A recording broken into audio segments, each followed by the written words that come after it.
सूफ़ी साफ़ कयो धोई वर्क वजूद जो खां पोइ थियो जेर पसंदि फिरीअ जो।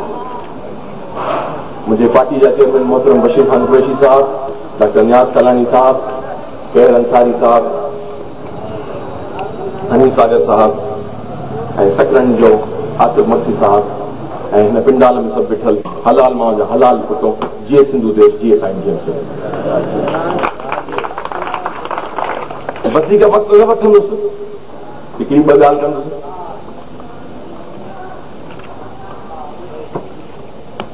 मुंहिंजो रहबर,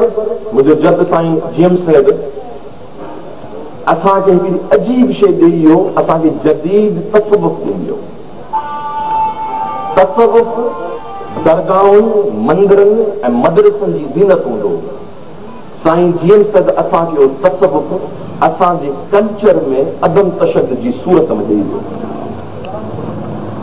साईं अदम तशद्दुद जेको ख़ालिस हिकिड़ो शुद्ध तसव्वुफ़ जो कॉन्सेप्ट आहे, अदम तशद्दुद साईं असांखे ॾेई वियो।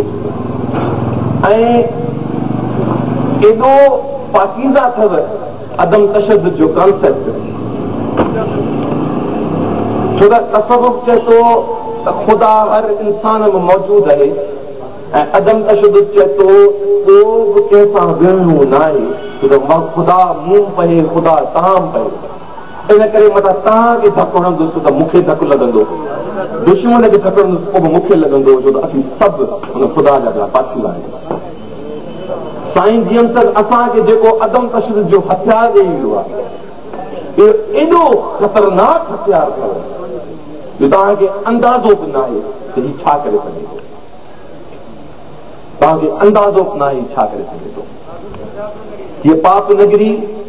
हीउ पाकिस्तान जेको कूड़ जी नफ़रत जी बुनियाद ते असांजे मथां थोपियो वियो, असांखे कूड़ा ख़्वाब ॾेखारे जिना थोपियो वियो, उनजी तारीख़ रुगो कूड़ ऐं फरेबनि सां ॿुधाई। 1906 में ऐं 1906 या 1907 में मुस्लिम लीग ठही आहे। 1906 खां मुस्लिम लीग जे ठहण खां पूरो साल पोइ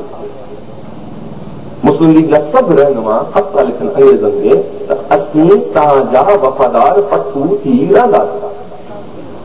इहा आहे शुरूआत मुस्लिम लीग। उन खां पोइ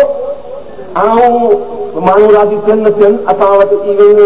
कुझु माण्हू जेके इन शइ राज़ी न थींदा आहिनि, सर सैद अहमद ख़ान कोई शरीफ़ माण्हू, पर सर सैद अहमद ख़ान 1880 या 85 में लिखे थो पंहिंजे किताब मंदर त मुसलमान बदतरीन जानवर आहे। पोइ तो असांखे ॾे, पोइ तो ॾे इक़बाल तो असांखे ॾे टू नेशन थ्योरी, ॿ क़ौमी नज़रियो, त हिंदू मुसलमान ॿ मुख़्तलिफ़ क़ौमूं आहिनि। हिकिड़ो पूरो नफ़रत जी बुनियाद ते भरियल हिकिड़ो फ़लसफ़ो थो ॾे, हिंदू मुसलमान ॿ क़ौमूं आहिनि, अलॻि रहणु खपे वग़ैरह वग़ैरह। पोइ जिना जंहिं सूर्या बादशाह जो केस ख़राब कयो, ओ जिना जेको पंहिंजी ज़ाल सां वफ़ा न करे सघियो, ओ जिना जेको जंहिं मुर्शिद जो मुरीद हो पंहिंजे मुर्शिद डिज़ाइनर्स आला खान जो सचो न थी सघियो, ओ जिना मुसलमाननि जी ॻाल्हि करे असांजे मथां ई हिकु पाप नगरी थोपी। उन खां पोइ इहे जेके जंहिं वटि हूंदियूं हुयूं न इहे खुदने जा फसद हिंदुस्तान जा, जंहिंखे असीं उर्दू स्पीकिंग चऊं या उन जा धाणनि जा वग़ैरह जा बाग हूंदा हुआ हिंदुस्तान में, वॾियूं कंदियूं हूंदियूं धाणनि जी। इहे जेॾी महिल हिते आया त डॉक्टर नियाज़ अली सुठी ॻाल्हि कई, उन ॻाल्हि खे वधाईंदो वञा त हैदराबाद जी टीवी ते चयो हो त असीं जंहिं महिल आया हुआसीं हिते त उघाड़ा ऐं बुखिया न आयासीं, असीं सिंध में तहज़ीब, कल्चर, सकाफ़त ऐं अदब खणी आया हुआसीं। मुंहिंजो ॾिसण जी का ज़रूरत न आहे। जेको जलसो थियो ख़ातूननि जो जेको कराची में, उन्हनि तां अदब ॾिसो न, नच जी सूरत ॾिसण आयो, नाच अथनि जो अदब, इहो अदब आंदऊं हिते जेको असां औरतुनि जे रक़्स में ॾिठो जियो ते एयर वाए ऐं फ़ख्र सां ॾेखारियो, इहो आहे अदब। शुक्र आहे असां वटि अदब कोन हो, शुक्र अल्हम्दुलिल्लाह असां वटि अदब कोन हो। ॿी हिकिड़ी ॿी शइ ॿुधाईंदो वञांव हिते त जमहूरियत असां नारो आहे जमहूरियत बहितरीन कमु आहे जमहूरियत हराम पाई जो तव्हांखे ख़बर तव्हांखे मज़े जी वॾी अजीब ॻाल्हि ॿुधायां त सभिनि खां पहिरीं इहो नारो त जमहूरियत बहितरीन इंतकाम आहे सभिनि खां पहिरीं यज़ीद पंहिंजे दरबार में कयो जेॾी महिल इमाम हुसैन वारनि खे शहीद करे आया हुआ त ओॾी महिल यज़ीद चयो मूं छा कयो जमहूरियत आई आहे ऐं त खटे आहे जमहूरियत बहितरीन इंतकाम आहे अॼु मूं हुननि जे वॾनि खां बदिलो वठी छॾियो जंहिं शइ जी शुरूआत बि यज़ीद जॾहिं पलीत कई हुजे कुझु न आहे हीउ धोखो अथव मुल्क हीअ पाप नगरी हिकु धोखो अथव इन सखी पोइ जेको जंहिं चइबो आहे डेमोक्रेसी जमहूरियत इन जा कायल असीं न आहियूं सिंध हिकु क़ौम आहे ऐं तव्हांखे इहा बि ॿुधाईंदो वञा त 47 खां पहिरीं हिन बड़े सदीर में जेतिरियूं क़ौमूं रहियूं कॾहिं बि का बि क़ौम बड़ी सदीअ में हिकु क़ौम थी जंहिं त मुल्क जे अंदरि फेडरेशन में कुझु न हुई कोई वरी मराठी हुजनि पंजाबी हुजनि असांजा पख्तून बहार हुजनि केर बि हुजे कोई ख़ुशि न हमेशह हिन क़ौम आज़ादी जी ॻाल्हि कई हिंदुस्तान महिल केतिरियूं मुंहुं हलनि पियूं आज़ादी सां तीअं हिते केतिरियूं पियूं हलनि असीं सिंधी बेज़ार बलूचिस्तान इंशाअल्लाह आमीन आज़ादी वठी चुका आहिनि असीं वठंदासीं पर हिकिड़ी शइ यादि रखो असांजा कुझु ॿार चवंदा बलोचन बंदूकूं खयूं आज़ादी मिली वई बाबा हिकिड़ो फ़र्क़ु अथव बलोचन वटि साईं जेम्स जहिड़ो रहबर न हो असां वटि साईं जेम्स जहिड़ो रहबर आहे असीं इनकलाब रेवल्यूशन जा कायल न आहियूं असीं एवल्यूशन जा कायल आहियूं रेवल्यूशन माना इनकलाब एवल्यूशन माना पाणी अचे दुख जी ॻाल्हि आहे असांजो सिंधी असांजा माण्हू दुख जी ॻाल्हि आहे जलसो थींदो आहे ॾिसी जो कंहिंजो जलसो आहे पीपीओ जलसो थियो ॾिसी जो कंहिंजो थियो आहे अरे बाबा तुंहिंजो कमु कहिड़ो हुते तुंहिंजो कमु कहिड़ो पढ़ाई सम्झो असांजो सिंधी अञा बि मूंखे दुख थींदो आहे माण्हू ॾाढा परेशानी साईं वतन कार्ड न मिलियो ऐं चवणु न खपे पर पीपी असांखे कोशिशि ॾिनियूं हिकिड़ी बदमाशी जो पिनण सेखारियो असांखे पीपी जे वॾे रहबरनि काइदनि असांखे बदमाशी ऐं पिनण सेखारियो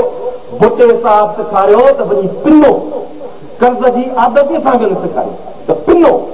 ऐं बदमाशी बाबा वॾे नंढे जी सदका ठका चमाट बि कया इहो असांखे सौगात ऐं सिंध सां सचा थी न सघनि जुल्फकार मिज़ाज चयो भई सिंध लॻे न थींदी किथे हो जो सिंधी विरहांगे जी ॻाल्हि में गुम थी वियो सचा थी नथा सघनि फिटियल आहिनि थी नथा सघनि असीं 13 तारीख़ ते कराची में जमा थी इहो ॿुधाईंदासीं त असीं सिंध जी हिकिड़ी क़ौम आहियूं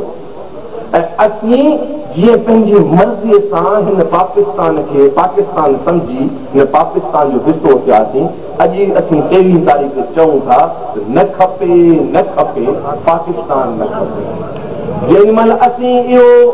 आवाज़ अदम तशद्दुद बग़ैर कंहिं हथियार जे बग़ैर कंहिं गोड़ जे जंहिं महिल ॾेखारींदासीं त तव्हांखे ख़बर ई न आहे छा थींदो हुन सां तव्हांखे अंदाज़ो न आहे छा थींदो हुन सां तव्हांखे ऐं तव्हांखे अजीब ॻाल्हि आहे त जंहिं महिल असीं लफ़्ज़ आज़ादी चऊं था न असांजा माण्हू परेशान थी वेंदा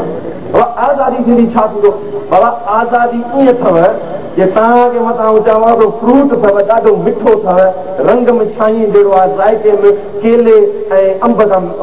मुशाबो थो रखे त तव्हां हैरान थींदो छा आहे आज़ादी अहिड़ी नेमत आहे जेके असांखे ख़बर ई कान्हे छा आहे असांखे ख़बर ई कान्हे छा आहे जॾहिं मिलंदी असीं पाण चवंदासीं छा ॻाल्हि आहे ऐं साईं जेम्स जेको असांखे फ़लसफ़ो ॾिनो साईं जेम्स जेके असांखे आज़ादी हुई साईं जेम्स ख़ाली इन्हनि ख़ाली जाग्रफाई आज़ादी जो कायल न हो साईं इहो चयो त आऊं धारी ॿोली खां बि आज़ादी थो करां जी डॉक्टर साहिबु चयो डॉक्टर साहिब छठे जी मिसाल ॾिनी ऐं दादो अहिड़ो छठो सॾे त छठे जो ज़िक्र थिए सिंधी जो लफ़्ज़ आहे हिते खे उर्दू में छा चइबो ॿुधायो इधर ऐं ख़बर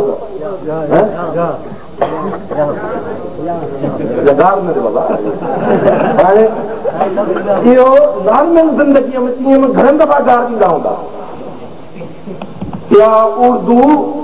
जेकी हिकिड़ी फ़क़ीरनि जी ऐं जीअं ॿोली हूंदी आहे न लश्करी ॿोली तीअं हुई उहा ॿोली की असांखे जी पई जेके हाणे वॾा ज़मीनदार आहे हिंदुस्तान में हैरत जी ॻाल्हि आहे मूंखे हिन मुंहिंजे हिंदुस्तान में जाइ ॿुधाई कि उते मुंहिंजा बागा चांहि जा असीं आयासीं छॾे पट पंहिंजे सिकम सिंध में आयासीं असांजे बागा भुलिजी असांखे हिते जेकी बि क़ीमत मिलियो 1% बि न मिलियो ऐं लंडन में हुजा हुते इत्तिफ़ाक़ तव्हांजो दीवान मूंखे मिलियो उन इलाइक़े जो पुछो मुंहिंजो दोस्त आहे कराची जो उहो उन इलाइक़े जो कहिड़े इलाइक़े जो फलाणे इलाइक़े जो कि छा कंदो हुते मुंहिंजो चइबो चांहि जा बागा था मथूं पिटी कि उन इलाइक़े जे 500 किलोमीटर जे डायमीटर में चांहि ठही कान्हे हुन में चांहि किथां आई धाणनि जा बाग हूंदा आहिनि को शक कोन्हे धाणा पोखींदा हुआ जेके करोड़पति अरबपति आहे पोइ हिते आया हिते धाणनि जा पंहिंजी दीवाननि जी मिल्कियत सभिनि ते कब्ज़ा कया